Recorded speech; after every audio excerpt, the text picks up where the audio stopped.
Hola, buenas tardes. Hoy en nuestro jueves de arqueología está con nosotros la maestra Verónica Bravo Almazán. Ella es arqueóloga y maestra en estudios mesoamericanos por la UNAM. Ha realizado actividades docentes y de investigación en distintas instituciones como son la Universidad Nacional Autónoma de México, el Instituto Nacional de Antropología e Historia y también dentro de la misma Escuela Nacional de Antropología e Historia. Ella ha trabajado en el centro del estado de Veracruz, ha formado parte de diversos proyectos multidisciplinarios dentro del Instituto de Investigaciones Antropológicas de la UNAM y es dentro de este marco en el cual ella trabaja su proyecto de investigación arqueológica en el municipio de Centla, Veracruz. Hola Verónica, nos da mucho gusto recibirte hoy en nuestras charlas. ¿Cómo te... Buenos días, ¿qué tal? Bienvenidos a mi casa. Estamos ahora en confinamiento, pero eso no cesa el trabajo. Y esta es una oportunidad que agradezco a la doctora Ortiz Pucheta de poder comentarles mi experiencia de investigación en Centla. Ha sido una experiencia rica, ya un poco larga, porque comenzó en 2008, la búsqueda de un tema de tesis para la maestría en estudios mesoamericanos, y pues se ha prolongado de una manera muy rica, ¿no? Diversa. Y bueno, ahora les voy a comentar cómo es cómo ha ocurrido a lo largo de todo este tiempo esta historia de Centla. Yo le puse a esta presentación Arqueología de Centla, Veracruz, una constante fascinación, porque efectivamente nos hemos dado cuenta de que a partir de un pequeño sitio que ahora también les voy a presentar, ha ido abriéndose unas posibilidades infinitas de investigación. Los temas son diversos, muy interesantes. Bueno, pues Centla se encuentra en el estado de Veracruz, precisamente en el área de barrancas que a modo de abanico emergen de la cara oeste del pico de Orizaba. Aquí tenemos un mapa. Estas son las barrancas en donde se encuentra Centla. Todo comenzó por las noticias de lo que se conoció como fortificaciones de Huatusco. Las fortificaciones de Huatusco fueron mencionadas desde el siglo XVIII. Importantes personajes, entre los que se cuenta Clavijero, hablaban de su grandiosidad, eran inexpugnables, y decían además que era todo un sistema de fortificaciones alrededor del pico de Orizaba. Tenemos el famosísimo y bien conservado, el de Cuauhtémoc, que es el de la izquierda, y abajo tenemos una pintura de Rugendas, que es del castillo de Centla. Pero ¿quiénes las construyeron y habitaron? Hasta ahora han dado muchas explicaciones y propuestas de qué es lo que quiénes las habitaron, cuándo. Medellín las agrupa junto con otras fortificaciones de Tlacotepec, Comapan, Coscomatepec, Calcahualco y Centla como parte del Totonacapan. Afirman que pudieron ser habitadas por popolocas u olmecas históricos. Aguirre Beltrán dice que fueron nahuas. ¿Y para qué? Bueno, pues por la amenaza de teochichimecas que llegaron a Veracruz. Otros dicen que fue por las amenazas mexicas, aztecas, y otros dicen que simplemente estaban construidas para que la tierra no se deslavara, es decir, un sistema de terrazas para poder sembrar. Pero podemos ver que todas estas propuestas se refieren al posclásico, es decir, un poco antes de la llegada de los españoles. El Ameyal, ese fue el sitio al que llegamos por primera vez. Esta es la entrada del Ameyal. Como podemos ver, hay dos restos de montículos que están cerrando el asentamiento. Será lógico pensar que también esta fortificación era del periodo posclásico. Sin embargo, después de hacer el recorrido de superficie, excavación y bastante trabajo de cerámica lítica, pues nos dimos cuenta de que pertenecía al periodo clásico. Eso significa que fue construida como 1000 años antes que las otras fortificaciones de las que se han dado noticias. Y fue el primer sitio del que se tuvo noticia con esta característica. Después de de trabajar en este lugar, pues aparecieron y aparecieron y aparecieron cada vez más sitios arqueológicos en el municipio de Centla. Por lo que decidimos, bueno, entre ellos estaba el castillo, que fue muy descrito en el siglo XIX. Ahora verán por qué, es bellísimo, es un lugar realmente impresionante. Estos son los restos de esa muralla que acabamos de ver. Todavía queda en pie una buena parte de esa muralla. Y después también estaba el fortín. Ese sitio no tiene murallas, pero sí está ubicado en un lugar alto que tiene una visión estratégica de muchas partes hacia el río Jamapa. Bueno, esta parte del río Jamapa se llama el río Chiquito, pero hay una visión sobre muchos lugares, una visión estratégica sin duda alguna. Otro lugar es el Rincón Mariano, que tiene restos de vestigios arqueológicos muy importantes. Por eso se planteó una nueva etapa del proyecto. Ya no íbamos a estar en el Ameyal, sino que nos corrimos hacia un área más amplia. Esto fue con la ayuda de alumnos de la Escuela Nacional de Antropología e Historia. Gracias a su trabajo, pues pudimos hacer recorrer un área muy amplia. El material fue también muy numeroso, pero también muy rico en información. Pudimos registrar 6 sitios arqueológicos más, 70 bolsas de material arqueológico, y encontramos que los asentamientos eran cada vez más tempranos y que había un patrón que cada 2 kilómetros había un poblado de diferente tamaño, pero cada 2 kilómetros había un poblado. Entre ellos encontramos Matlaluca. Matlaluca ya había sido mencionado por Fink, Hugo Fink, que fue uno de las personas que estuvieron con Sartorius en el Mirador, uno de sus visitantes. Él ya había estado en esta área y encontró que Matlaluca era una fortificación. Este es el montículo principal. Otro lugar, otro sitio muy interesante se llama Tenantzintla.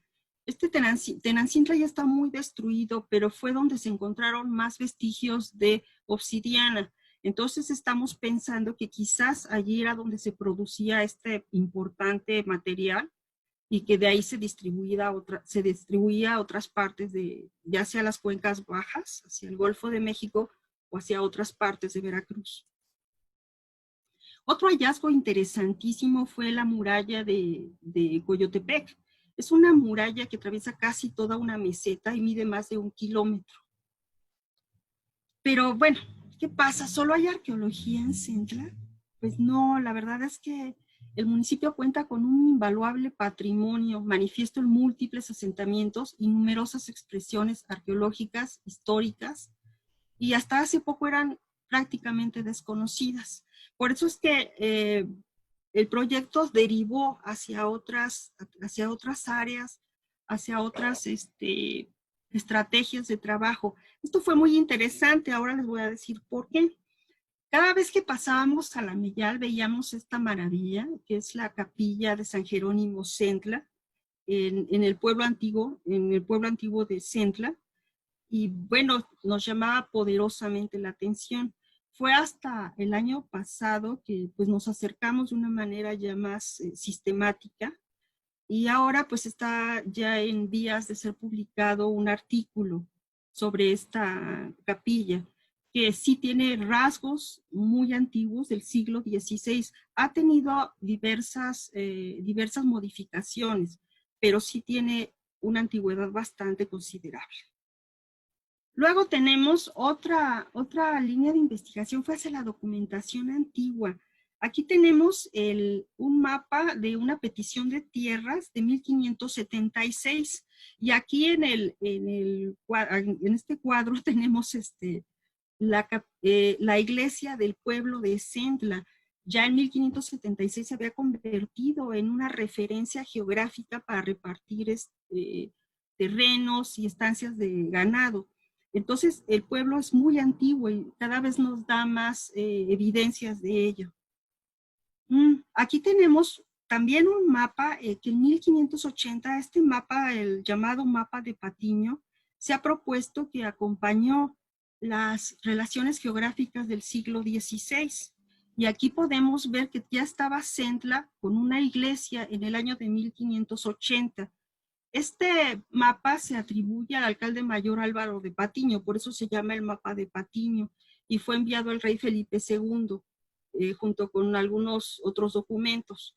Pero podemos ver que ya tenemos evidencia de que el pueblo de Centla estaba ocupado. Otros documentos que también han sido interesantísimos y que salieron a raíz de la primera investigación, cuando todavía pensábamos que Centla era posclásico, entonces era lógico que pudiera haber documentación en el Archivo General de la Nación. Y efectivamente, pero la documentación era más tardía. Y encontramos que hay varios documentos que dicen que había mercedes de tierra muy tempranos, desde 1576 hasta 1595. Uno de estos, el que se refiere a Martín de Mafra, ahora el pueblo se llama, bueno, la localidad se llama Máfara, y todavía tiene vestigios de la arquitectura novohispana que se hizo a raíz de que fue otorgada esta concesión de tierras. Al parecer, Martín de Mafra nunca estuvo ahí, pero sí dejó huellas arquitectónicas de esa hacienda. Otra manera de ver la historia fue este documento sumamente interesante de que habla de que los pueblos de la jurisdicción de la Villa de Córdoba, a la que pertenecía el pueblo de naturales de Centla, pidieron una relevación de tributos en el año de 1761-1763. Esto nos llevó a estudiar la geografía histórica novohispana. Entonces resulta que Centla, a diferencia de todos los demás pueblos, no sufrió el contagio. Ahora mismo estamos sufriendo una epidemia que está alterando toda nuestra vida. Todo el periodo novohispano también hubo este tipo de eventos.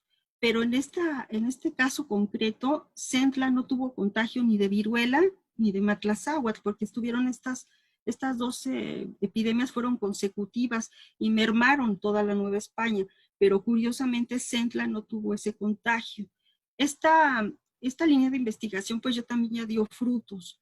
El primer artículo se publicó en 2016 en coautoría con otros curiosamente, dos arqueólogos y un antropólogo físico haciendo historia de epidemias, pero fue una experiencia muy rica y ha sido un artículo que tuvo mucha trascendencia en cuanto a consultas. Ahora van a salir otros dos derivados de este. Otra posibilidad de investigación son las representaciones en cuevas. Es la configuración geológica del municipio de Centla propicia este tipo de formaciones. Aquí tenemos algunas de las representaciones, pinturas que están en paredes, en cuevas. Desafortunadamente ya están muy destruidas, pero también en ese aspecto Centla tiene una riqueza muy, muy importante.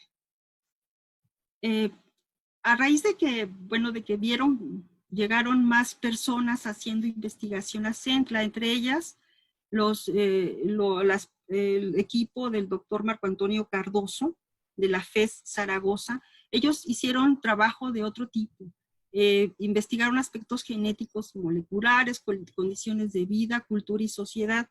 De hecho, ya está por salir otros artículos, pero lo más interesante fue esta tesis que fue de 2018 y que habla ya de un grupo de mujeres muy interesantes que viven en el Ameyal precisamente. Creo que después de todo esto hemos encontrado un cambio de actitud con respecto al patrimonio. En años recientes, la población local, en una reflexión sumamente interesante, transformadora, se reconoce y conoce su historia.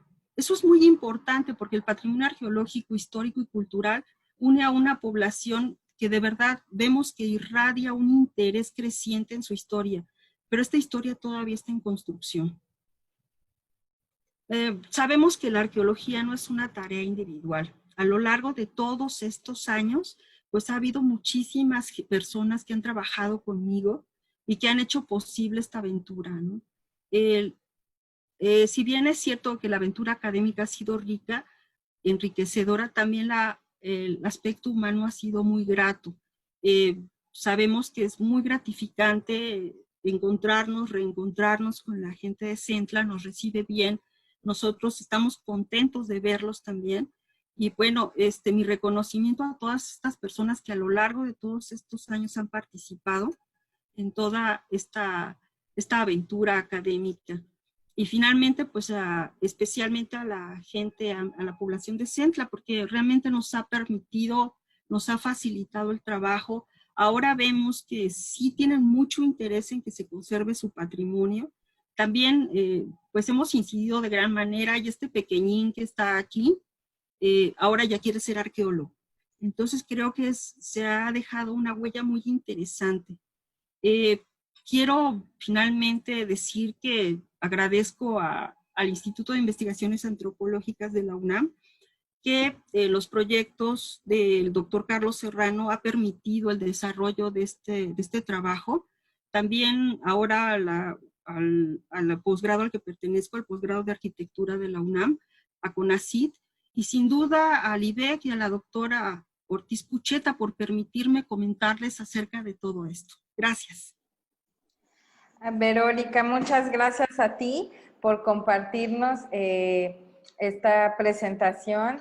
Es realmente muy interesante todo lo que se ha generado en tu proyecto, pues que no solo ha sido, no solo ha dado frutos dentro de la arqueología, ¿no? Sino también dentro de la etnohistoria y en otras ramas en las que has llevado este proyecto. Muchas felicidades por eso.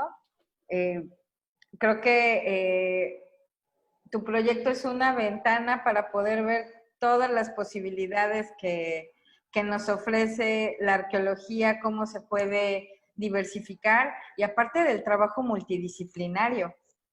Sí, exactamente, sí. De hecho, yo creo que esa es la parte más interesante de la arqueología vista desde esta perspectiva, que no nada más es encontrar tiestos, arquitectura, escultura, sino que hay detrás de todo esto gente que vivió, construyó, vivió ese espacio. Nosotros estamos ante su trabajo, la arqueología es el repositorio, el depósito de soluciones que hicieron los ancestros.